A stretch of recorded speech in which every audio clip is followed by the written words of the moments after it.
The Cleveland Browns may have stumbled upon one of the best quarterbacks in this year's NFL draft, and honestly, isn't that close. Yes, this is a first-round pick that went in the 5th round, and it looks like a massive mistake, but not for the Browns, for every team that passed on him. And in this video, we're going to break down everything that he showcased to us as a player, everything that he showcased to us as a leader, and everything we saw in general. So get ready. Let me know how you feel about this competition right now. Who do you think is maybe winning the competition? I know it's just rookie minicamp, but man, we have a lot to dive into in this video. And the first thing I want to talk about as we look over some of the highlights is the fact that this dude is becoming a leader on and off the field. Now, everybody thought this was not possible for Shedeur Sanders. He's got too much of an ego. He's got too much of, a non-chip on his shoulder. He thinks he's the best player in the building at all times. That is the opposite of what we've seen. And you know how we know that? Is because every single practice, day 1,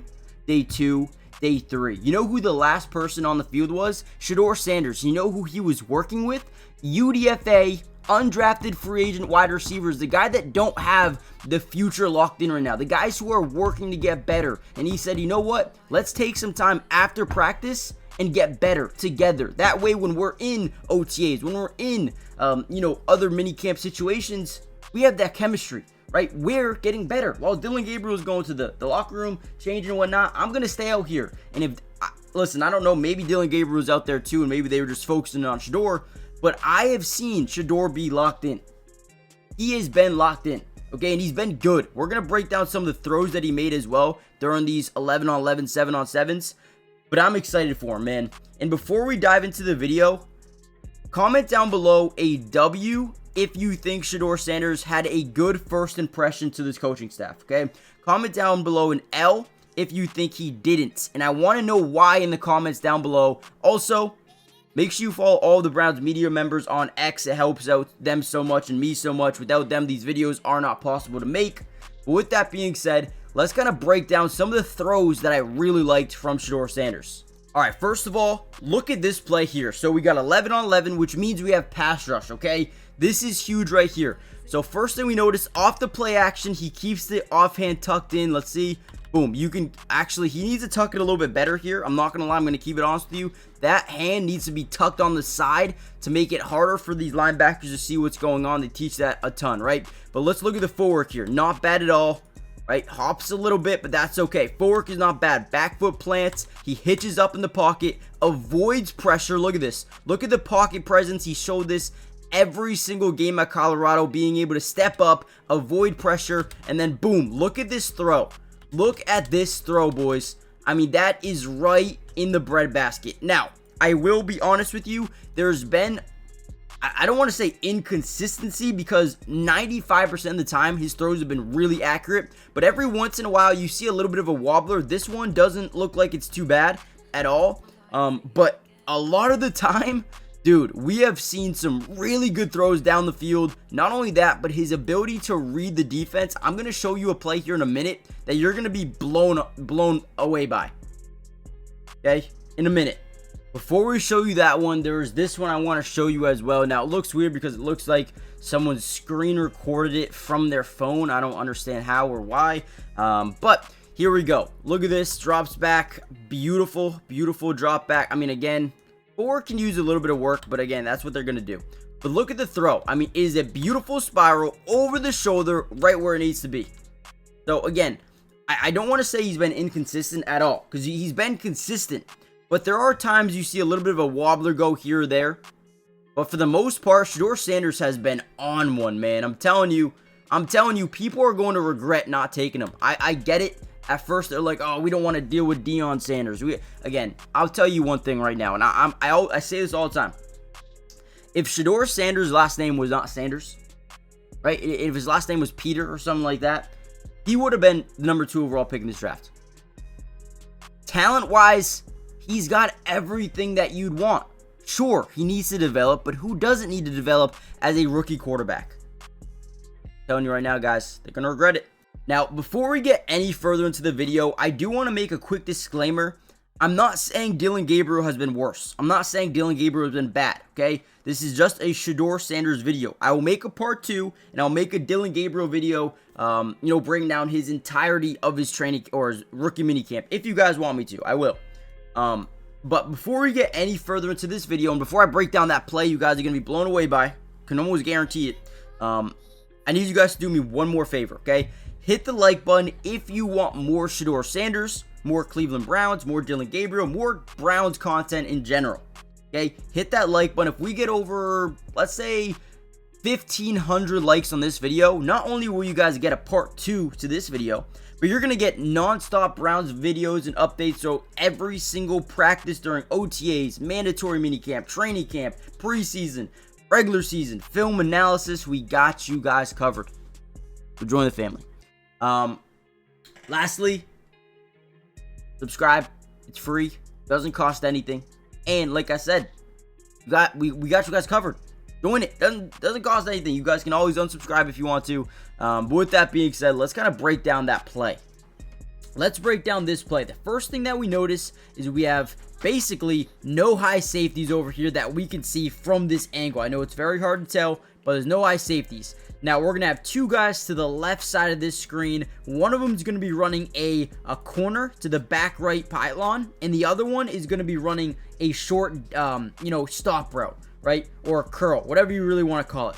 So look at this. Shedeur Sanders understands pre-snap. Okay, we have maybe one eye safety playing to the midfield close. What we want to do is look to the opposite side of the field. So you're going to see him initially look to this direction of the field, just to initially get that safety off the right side. So boom, snaps, looks left, right? Moves the safety over, but realizes, okay, I have man-on-man coverage. I got the stop route at the bottom of your screen with the running back. He bites down, which now means we got one-on-one with the corner route. Now look at the ball placement of this football. The ball is already coming out. We have great leverage. It's back shoulder, right where it needs to be, in the only spot it can be for only his wide receiver to be able to grab that thing. I mean, this was a dime. Okay, we have to give him a big shout out right here because this was such a big time throw in competition. I mean, let's go, man. We're going to break down a couple more, but let's dive in. Now, another thing that was huge within this little mini camp period was the way these guys handled being coached, right? And it was one thing Kevin Stefanski was really high on, and it was the fact that not only Shedeur, but also Dylan Gabriel, they were both willing to be coached, wanting to be better, not coming out here and having that ego to start practice and whatnot. And to me, that's huge. You need guys that not only want to be coached, but have that chip on their shoulder to become a better player. And one thing that he talked about, and media members talked about, was the progression, the improvement over time. Now, what do I mean by that? From day one, we saw Shedeur Sanders get better. He was improving each and every single day. Now, I will say, I talked about those inconsistencies at times, very small point of times. Right here, we let out a wobbler, right? That ball is not a tight spiral. So we need to clean those up. Other than that, other than the couple of wobblers here and there, he's throwing some. This is a really good ball, by the way, right here. This is a great ball. The hardest route you can throw in football is a speed out, because if you underthrow it, it's a pick six. If you overthrow it, it's a pick six. You have to put it at the perfect spot, and right here, he does it. And not only to, it's to the running back, because he's got great hands here. Holds it through out of bounds. Great job by Dylan Sampson. Love to see that. But like I was saying, he's improved every single day. From day 1 to day 2 to day 3. We saw consistent improvement, not only mentally, but physically on the football field. And again, guys, that is all we need to see. That's all we need to see. Just improvement. Now, over the next few weeks, we're going to have to talk a little bit more about OTAs, which, guys, Kenny Pickett, Joe Flacco, they're going to be here. So not only are you going to be competing with Dylan Gabriel, but now you're going to be competing with veterans, guys who have been here. I mean, Kenny Pickett just won a Super Bowl.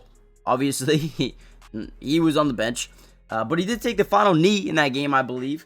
Joe Flacco will also be in here in the competition, and we know how good Joe Flacco can be from a few years ago, right? He was really good with this Cleveland Browns team. So there's going to be a ton of competition, and he is nowhere near where he needs to be yet. Now, in all, Shedeur Sanders has came out here and showcased leadership, which is huge. I mean, that is a great sign. Staying after practice, working hard, helping your teammates who might not have it as guaranteed as you for right now. Not that he has anything guaranteed. He's a 5th round pick, right? But he took that extra time. He's playing with that chip on his shoulder, which that alone tells me this isn't a game to him. This isn't a joke. The ego's not there. He's here for business. He's here to get better. He's here to be one of the best players in this draft class. And that is just evident when you watch him play, when you watch him practice, when you watch him speak. Maybe a little bit of a wake-up call being drafted in the 5th round, but that's okay. That's what you need. You need that. And he's showing it. So that's huge alone.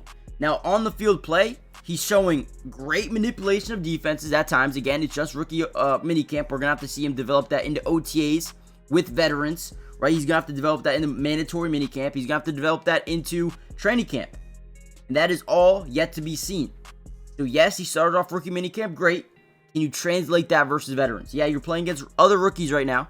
Can you do that against Denzel Ward? Okay, can you do that with Myles Garrett coming at you? Can you do that with Grant Delpit and Martin Emerson and Greg Newsome playing DB? Jerome Baker, right? There's a lot of guys that are going to be disrupting him. Can he translate it into the veterans? We'll see. But over rookie minicamp, he's been good. On the field, manipulation of defenses, like I said, accuracy has been really good at times. Again, maybe 5% of the time there's been some bad throws. What else? Footwork is not bad. It does need improvement. You see him hopping a little bit at times. The ball tapping, I don't think the ball tapping is too bad, too big of a deal, at least in my opinion, because Dylan Gabriel does the same thing. But of course, Shedeur Sanders, being his last name being Sanders, he's going to get more attention on it. It is what it is. But overall, guys, man, I would give Shedeur Sanders an A. An A over rookie minicamp. I would give Dylan Gabriel probably an A, maybe an A minus. I did throw an interception, but I had some really good throws here and there as well. Competition is real. They're competing every single day, and it's fun to see. The competition gets a little bit larger in these next couple of days. So let me know what you guys think. Hit the like button, subscribe to the channel, join the family, turn on post notifications, and I'll see you guys in the next Shedeur Sanders update, which should be really, really soon. Peace.